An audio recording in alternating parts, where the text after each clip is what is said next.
অনেক লোক এমন ছিল যারা নিজেদের ধর্ম ইসলাম বলে দাবি করত, কিন্তু ইসলাম বিরোধী আকীদা বিশ্বাস পোষণ করত। এদের প্রতিবাদ কল্পেই আল্লাহ এই আয়াত নাযিল করে বলেন, ইসলামের সহিহ আকীদায় অটল থাকো। এ প্রসঙ্গে গতকাল বলেছিলাম, আমাদের সমাজেও এমন অনেক লোক আছে যারা দাবি করে নিজেদের ধর্ম ইসলাম, কিন্তু আকীদা পোষণ করে ইসলাম বিরোধী। এর মধ্যে একটি দলের উদাহরণ অতি সংক্ষেপে আমি গতকাল আপনাদের বলেছিলাম, সেটা হলো, সেই দলটি হলো কাদিয়ানী। কাদিয়ানীরা নিজেদের ধর্ম ইসলাম বলে দাবি করে, কিন্তু ইসলাম বিরোধী আকীদা বিশ্বাস পোষণ করে। আল্লাহ সূরা আহজাবের 40 নম্বর আয়াতে আমাদের নবীকে খাতামুন নবিয়্যিন উপাধিতে ভূষিত করেছেন। হাদিস শরীফে রাসূল করিম সাল্লাল্লাহু আলাইহি ওয়াসাল্লাম এর অর্থ বর্ণনা করে বলেন, লা তাকুমুস সাআতু হাত্তা ইউবআসা দাজ্জালুনা কাযযাবুনা কুল্লুহুম ইয়াজআমু আন্নাহু নাবিয়্যুন ওয়া আনা খাতামুন নাবিয়্যিন লা নাবিয়্যা বাদি। এর অর্থ হলো, রাসূল বলেন, আমার পরবর্তী কেউ নবী হওয়ার দাবি করলে সে হবে মিথ্যাবাদী, দাজ্জাল। কারণ বর্ণনা করে রাসূল বলেন, আমার পরবর্তী কেউ নবী হওয়ার দাবি করলে মিথ্যাবাদী, দাজ্জাল সাব্যস্ত হবে। কেন? তার কারণ হলো, আমি যে খাতামুন নবিয়্যিন, এর অর্থ হলো আমার পরে আর কোনো নবী নাই, অর্থাৎ আমি শেষ নবী। কাজেই কোরআনে আল্লাহ খাতামুন নবিয়্যিন বলেছেন, হাদিসে রাসূল এর অর্থ বলেছেন শেষ নবী।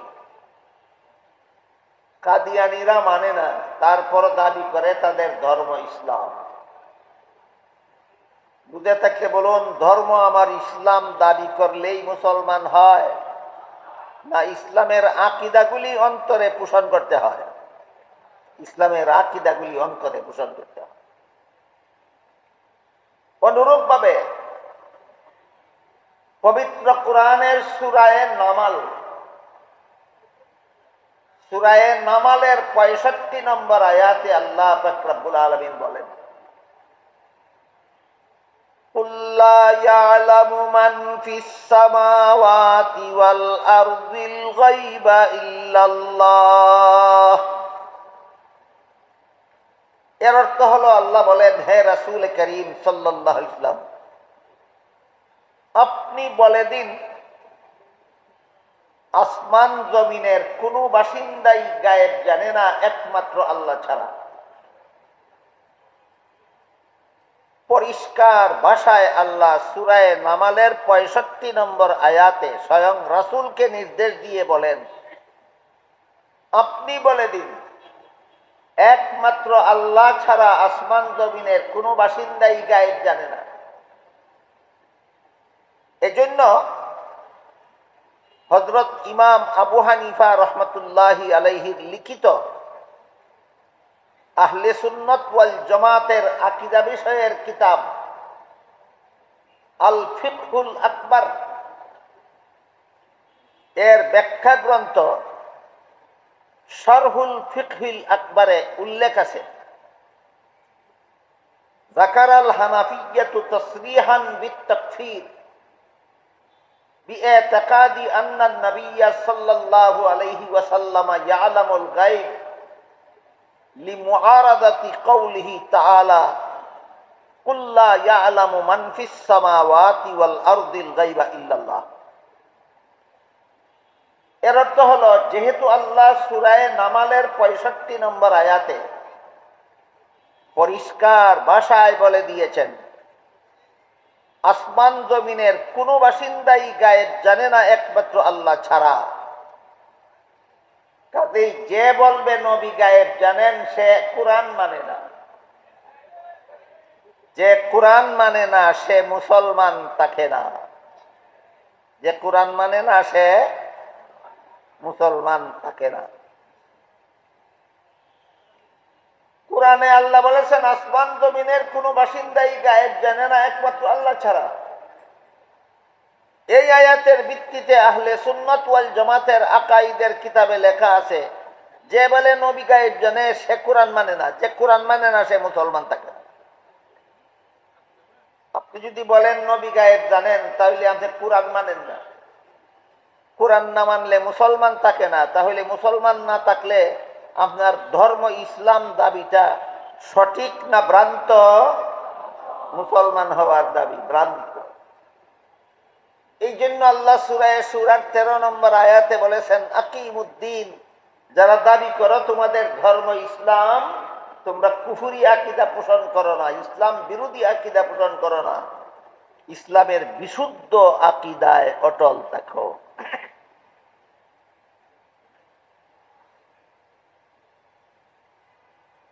বুঝে থাকে বলুন তো, রাসূলকে শেষ নবী না মানলে মুসলমান থাকে না।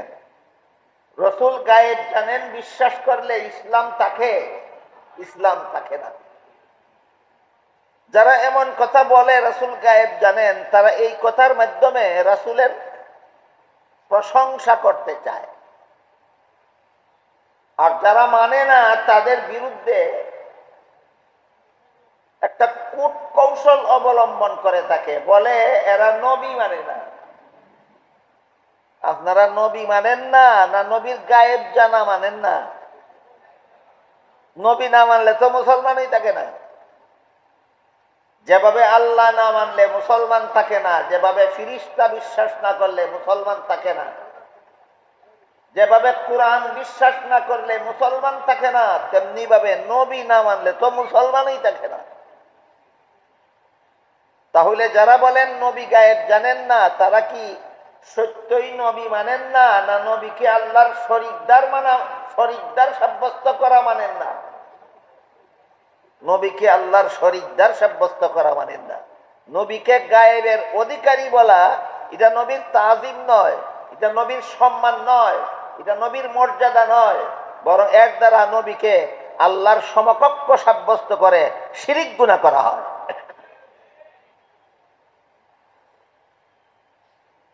আল্লাহর বৈশিষ্ট্যপূর্ণ গুণে অন্য কাউকে গুণান্বিত করার নামই শিরক। এই কথাটা সর্বদা আমাদের সকলের মনে রাখা দরকার। যে গুণ আল্লাহ ছাড়া আর কারো মধ্যে নাই, সেই গুণ অন্য কারো মধ্যে আছে মনে করার নামই শিরক।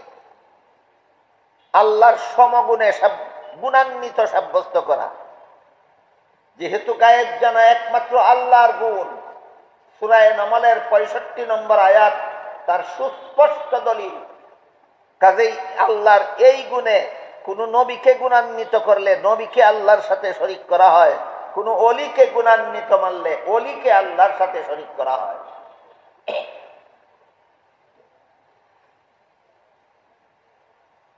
তাই বলে নবীর গুণাবলী রহিত হয়ে যায়। এক হাদিসে আমাদের নবী বলেছেন ইন্নাল্লাহ ফাদ্দালানি আলাল আম্বিয়া ওয়া ফাদ্দালা উম্মতি আলাল উমাম। আল্লাহ আমাকে সমস্ত নবীগণের উপর শ্রেষ্ঠ মর্যাদা দান করেছেন, আর আমার উম্মতকে সকল নবীর উম্মতের উপর শ্রেষ্ঠ মর্যাদা দান করেছেন। আমাদের নবীর মর্যাদা সমস্ত নবী রাসূলগণের চেয়ে শ্রেষ্ঠ। আমার কথা বুঝে থাকলে বলুন, আমাদের নবীর মর্যাদা অন্য কোন নবীর সমতুল্য না শ্রেষ্ঠ? গুণ ছাড়া না বৈশিষ্ট্যপূর্ণ গুণের দ্বারা আমাদের নবী সৃষ্টির শ্রেষ্ঠ মর্যাদার অধিকারী। এই সমস্ত গুণাবলীর আলোচনায় কোরআন হাদিস ভরপুর। কোরআনে হাদিসে আমাদের নবীর বৈশিষ্ট্যপূর্ণ যে গুণাবলীর আলোচনা হয়েছে সেগুলি বলো না কেন? আল্লাহর গুণ কেড়ে নিয়ে নবীকে দিতে চাও কেন? এটা তো নবীর শান না, এটা তো শিরিক। আল্লাহ পাক রব্বুল আলামিন কোরআনে আমাদের নবীকে খাতামুন নবিয়্যিন উপাধি দিয়েছেন। এটা আমাদের নবীর আলাদা মর্যাদা। দুঃখিত, আমার হাতে এই এত লম্বা সময় নাই। আমি বলার চেষ্টা করতাম সময় থাকলে যে খাতামুন নবীন হওয়াটা সকল নবীর উপর শ্রেষ্ঠত্বের প্রমাণ কিভাবে হয়। বিস্তারিত বিবরণ যাদের বুঝে আসেনি তারাও অন্তত এতটুকু মনে রাখতে পারেন যে খাতামুন নবীন হওয়াটা আমাদের নবীর আলাদা মর্যাদা। বুঝে থাকতে বলুন, খাতামুন নবীন আল্লাহর উপাধি না আমাদের নবীর উপাধি না অন্য কোন নবীর উপাধি? খাতামুন নবীন আল্লাহরও উপাধি নয়, অন্য কোন নবীরও উপাধি নয়। খাতামুন নবীন একমাত্র আমাদের নবীর উপাধি। বুঝাও খাতামুন নবীন কিভাবে খাতামুন নবীন হওয়ার কারণে কিভাবে তিনি অন্য নবীর থেকে শ্রেষ্ঠ হলেন, পারলে সেটা বুঝাও। না বুঝিয়ে আল্লাহ নবীকে যেই গুণ দান করেছেন সেটা না বলে যেই গুণ আল্লাহর জন্য বৈশিষ্ট্যপূর্ণ বলেছেন সেটা কারাকারি করে নবীকে দিয়ে নবীকে আল্লাহর সাথে শরীকদার সাব্যস্ত করার নাম সুন্নিয়ত নয়, কুফর।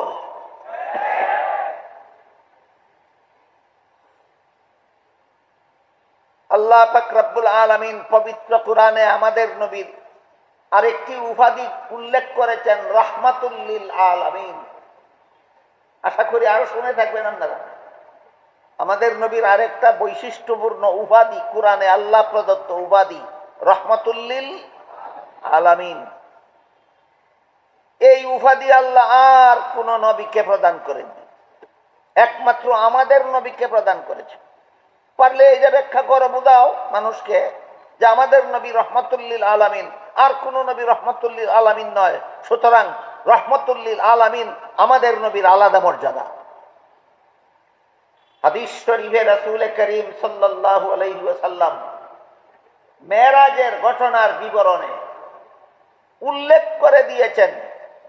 মেরাজের ঘটনা সম্বলিত আয়াতে হাদিসে উল্লেখ আছে আমাদের নবীর একটা আলাদা মর্যাদা হলো ইমামুল মুরসালিন।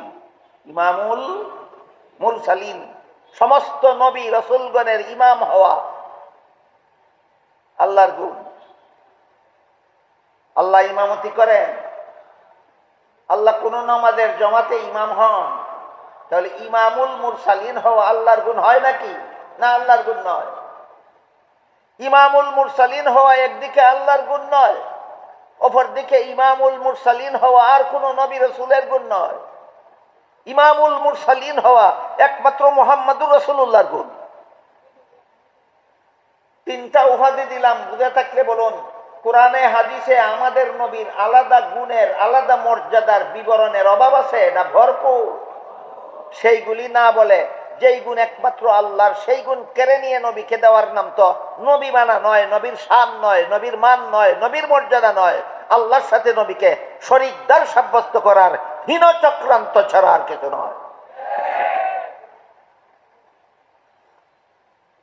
আপনি যদি খাঁটি মুসলমান হয়ে থাকেন তাহলে যেভাবে কাদি গোলাম আহমদ কাদিয়ানীকে নবী বলে বিশ্বাস করতে পারেন না, ঠিক তেমনি ভাবে আপনি যদি সত্যই মুমিন মুসলমান হয়ে থাকেন তাহলে আল্লাহ ছাড়া আর কাউকে আলিমুল গায়ব বিশ্বাস করতে পারেন না। তাই আল্লাহ সূরার 13 নম্বর আয়াতে বলেছেন, আকিমুদ্দিন, ইসলামের সহি আকীদায় অটল থাকো। দুটি উদাহরণ বুঝে থাকলে একটু দয়া করে বলুন, গোলাম আহমদ কাদিয়ানীকে নবী মানা ইসলামের সহি আকীদা না কুফরি আকীদা? মুহাম্মদুর রাসূলুল্লাহকে গায়েব জাননেওয়ালা মানা কি ইসলামের সহি আকীদা না কুফরি আকীদা? এই নির্দেশটাই আল্লাহ দিয়েছেন, ইসলামের নামে কুফরি আকীদা পোষণ করবা না। সাবধান, যারা দাবি করো তোমাদের ধর্ম ইসলাম, তোমরা ইসলামের সহি আকীদায় অটল থাকো। আরেক রকমের ভ্রান্ত মতবাদ আছে, আরেক রকম ইসলামের নামে ইসলাম বিরোধী মতবাদ আছে,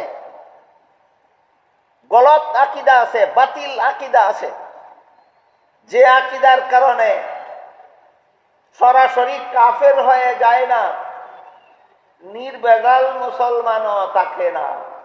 এটা আরেক ধরনের বাতিল আকীদা। এক ধরনের বাতিল আকীদা হইল এই আকীদার দ্বারা মুসলমান থাকে না, কাফের হয়ে যায়। যেমন গোলাম আহমদ নবী কাদিয়ানীকে নবী বিশ্বাস করলে মুসলমান থাকে না, কাফের হয়ে যায়। আরেক ধরনের বাতিল আকীদা আছে, এইগুলি পোষণ করলে কাফেরও হয় না, নির্ভেজাল মুসলমানও থাকে না। কাফেরও হয় না, নির্ভেজাল মুসলমানও থাকে না, বরং তার মুসলমানি, তার ঈমান ভেজাল মিশ্রিত হয়ে যায়। এর একটি উদাহরণ দিচ্ছি, শুনুন।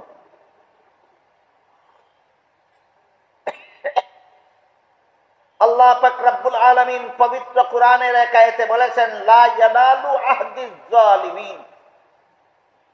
এর অর্থ হলো গুনাহগারদেরকে আমি নবুয়তের পদ দান করি না। কাদেরকে আল্লাহ নবুয়ত দান করেন না? গুনাহগারদের।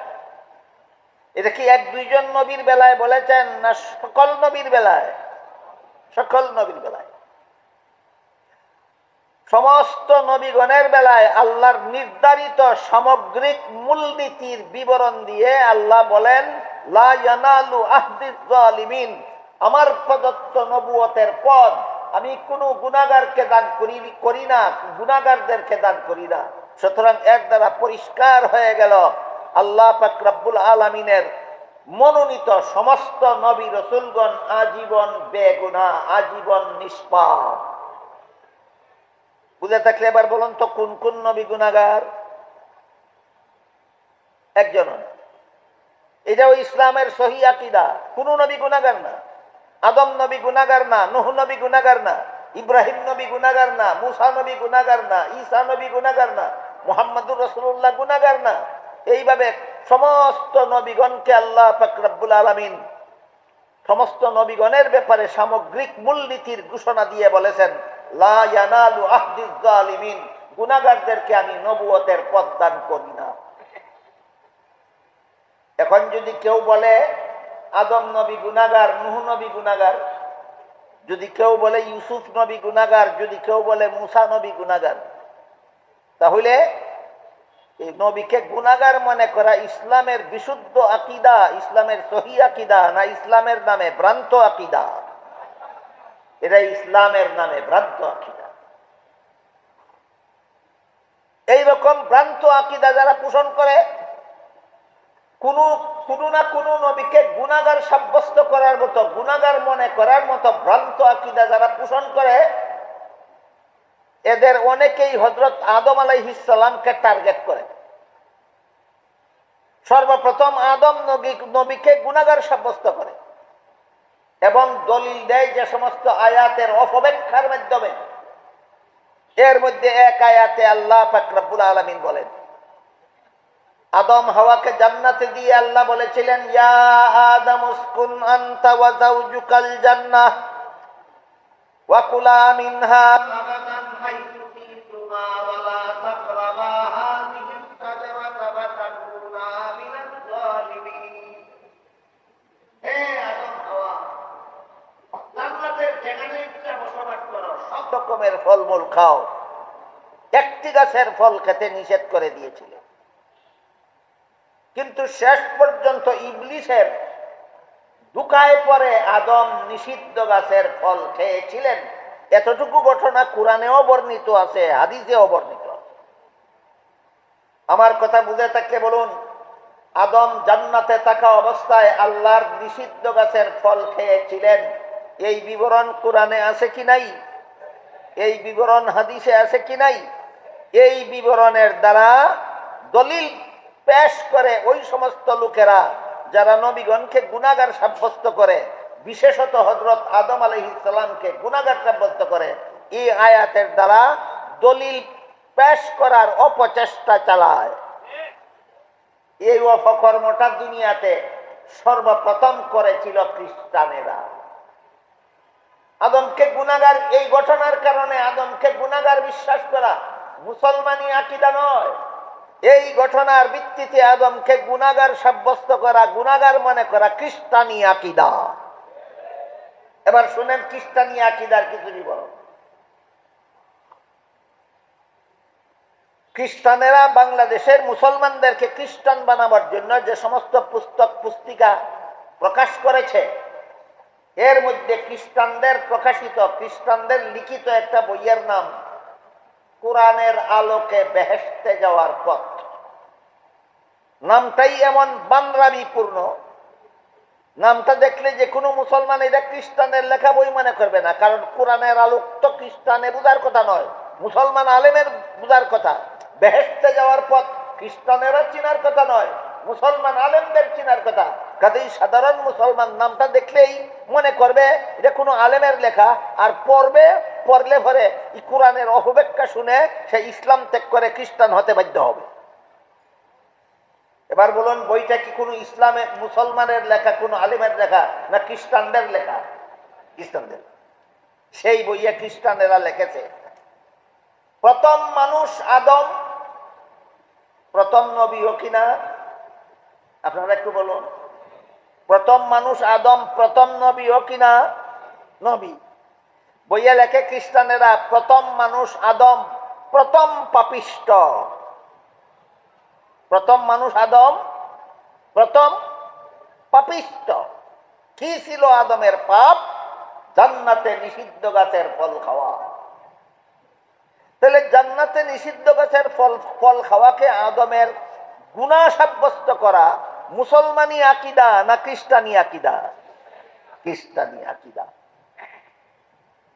তাহলে এই ব্যাপারে মুসলমানি আকীদা কি এটা বোঝা দরকার। আদম তো নিষিদ্ধ গাছের ফল খেয়েছিলেন জান্নাতে, আমরাও জানি, খ্রিস্টানেও জানে, কিন্তু ঘটনার ভিত্তিতে খ্রিস্টানেরা আদমকে পাপিষ্ট সাব্যস্ত করেছে, আর আমরা এই ঘটনার দ্বারা আদমকে পাপিষ্ট সাব্যস্ত করতে পারি না। কারণ কি? কারণ হলো মানুষের কোনো কাজের দ্বারা সওয়াব হয় অথবা কোনো কাজের দ্বারা গুনাহ হয়, দুনিয়ার জীবনে নয়, জান্নাতি জীবনে নয়, দুনিয়ার জীবনে। মানুষের কোনো কাজের দ্বারা গুনাহ হয়, কোনো কাজের দ্বারা সওয়াব হয়, জান্নাতি জীবনে না দুনিয়ার জীবনে? জান্নাতি জীবনের কোনো কাজে সওয়াব নাই, গুনাহ নাই। এবার বলুন, আদম নিষিদ্ধ গাছের ফল খেয়েছিলেন কোন জীবনে? এর সাথে সওয়াবেরও কোনো সম্পর্ক নাই, এর সাথে গুনাহরও কোনো সম্পর্ক নাই। এটা হলো আদমের নিষিদ্ধ গাছের ফল খাওয়ার সহি ব্যাখ্যা। এটা হলো আদমের নিষিদ্ধ গাছের ফল খাওয়ার সহি ব্যাখ্যা। কাজেই আল্লাহ যেহেতু কোরআনে সমস্ত নবী রাসূলগণের জন্য একটা সামগ্রিক মূলনীতি নির্ধারণ করে দিয়েছেন, আমি গুনাহগারদেরকে নবী বানাই না, এমত অবস্থায় কোরআন হাদিসের কোথাও ভিন্নভাবে বিচ্ছিন্ন ঘটনা হিসাবে কোন নবীর নামে যদি গুনাহ শব্দের উল্লেখ থাকে, সমস্ত মুহাদ্দিসিনে কেরাম, সমস্ত মুফাসসিরিনে কেরাম, সমস্ত মুফতিয়ানে কেরাম, সত্যিকারের আহলে সুন্নাত ওয়াল জামাতের সমস্ত ইমামগণ ঐক্যবদ্ধভাবে সিদ্ধান্ত দিয়েছেন, কোন নবীর নামে গুনাহ শব্দ ব্যবহৃত হলে সেটা মূল অর্থে গণ্য হবে না, রূপক অর্থে গণ্য হবে। আদমের নামে যদি কোনো গুনাহ শব্দ পাওয়া যায়, আর যদি মূল অর্থে আপনি গণ্য করেন, এক নবীর গুনাহ শব্দকে মূল অর্থ গণ্য করার কারণে সকল নবীর বেলায় আল্লাহর নির্ধারিত কায়দায়ে কুল্লিয়া সামগ্রিক মূলনীতি লঙ্ঘন হয়ে যায়। আল্লাহর নির্ধারিত মূলনীতি লঙ্ঘন করে কোরআনের ব্যাখ্যা করার নাম অপব্যাখ্যা, আল্লাহর নির্ধারিত মূলনীতি লঙ্ঘন করে কোরআনের তাফসীর করার নাম মন গড়া তাফসীর। মন গড়া তাফসীর করা ছাড়া আদমকে গুনাহগার সাব্যস্ত করার কোনো উপায় নাই।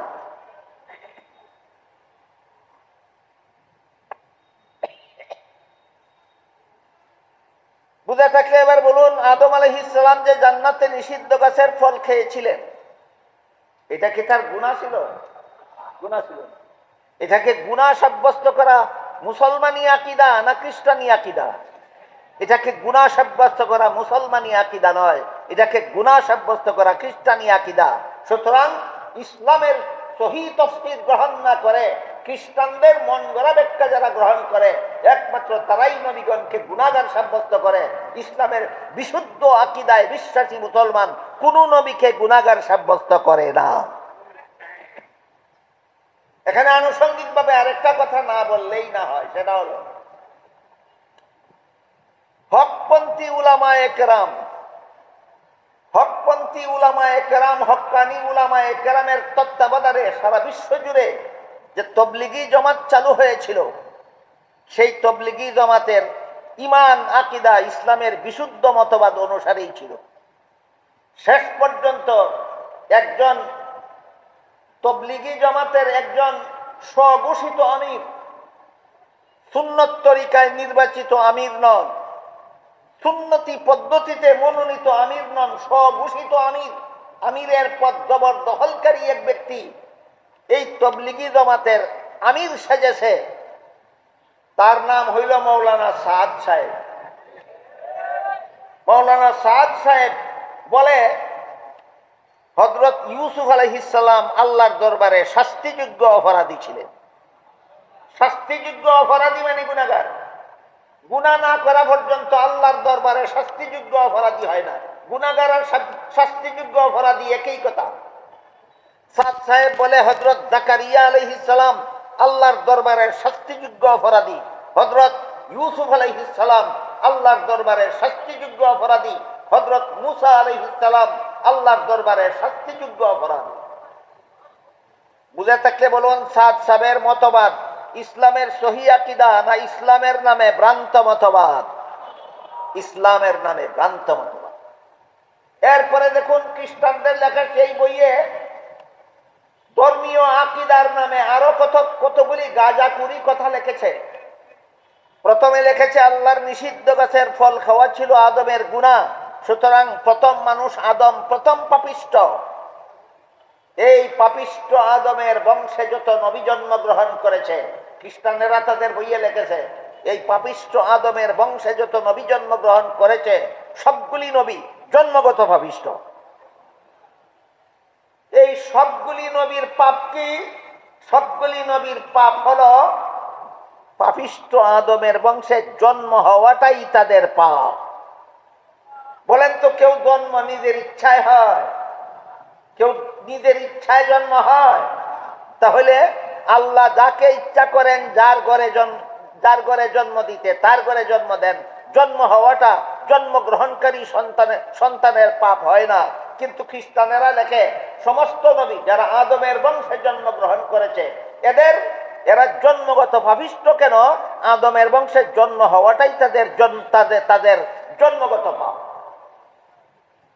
তারপরে সেই বইয়ে আরো লিখেছে তাই আল্লাহ পাক রব্বুল আলামিন একজন নবীকে নিষ্পাপ বানাবার জন্য আর আদমের বংশে জন্ম না দিয়ে আল্লাহ নিজের ঔরসে জন্ম দিলেন। তিনি হলেন হযরত ঈসা আলাইহিস সালাম। ঈসা আলাইহিস সালাম পাপিষ্ঠ আদমের বংশে জন্ম না হয়ে স্বয়ং আল্লাহর ঔরসে জন্মগ্রহণ করার কারণে একমাত্র ঈসা নবী হলেন নিষ্পাপ। এইগুলি কি সত্যই ধর্মীয় আকীদা না ধর্মের নামে গাঞ্জাখুরি? এগুলি ধর্মীয় আকীদা বিশ্বাস নয়, এগুলি ধর্মের নামে গাঞ্জাখুরি কথা। আরো কত বড় গাঞ্জাখুরি কথা তাদের ধর্মে আছে দেখুন। আল্লাহ যখন ঈসা নবীকে পাপিষ্ঠ আদমের বংশে জন্ম না দিয়ে স্বয়ং নিজের ঔরসে জন্ম দিলেন, তিনি জন্মগ্রহণ করে পৃথিবীতে এসে দেখলেন মানুষ আর গুনাহ আর মানুষ একটার সাথে আরেকটা জড়িত, বিচ্ছিন্ন হওয়ার কোনো উপায় নাই। যত মানুষ দুনিয়াতে জন্ম হয়েছে, জন্ম হচ্ছে, জন্ম হবে, সবগুলি পবিত্র আদমের বংশে জন্ম হওয়ার ফলে সবগুলি মানুষ জন্মগত পবিত্র। এই সমস্ত পবিত্রতার পাপ সুসব করাবার জন্য, আল্লাহর কাছে মাফ করাবার জন্য আল্লাহর পুত্র ঈসা একটা ব্যবস্থা করেন।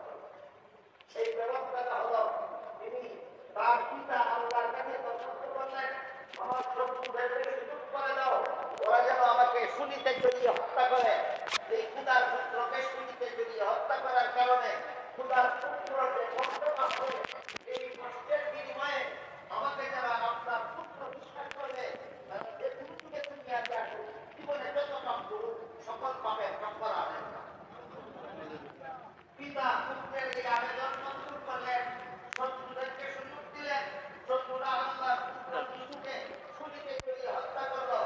এর কারণে আল্লাহর পুত্রের যে কষ্ট হলো, এই কষ্টটা ওই সমস্ত লোকের পাপের কাফারা যারা যিশুকে আল্লাহর পুত্র বিশ্বাস করে। এবার আল্লাহ কোরআনে বলেন ওমা কাতালুহু ওমা সালাবুহু ওয়ালাকিন শুব্বিহা লাহু। খ্রিস্টানেরা বা ঈসা নবীর শত্রুরা ঈসা নবীকে হত্যাও করতে পারেনি, ছুরিতেও চলাতে পারেনি,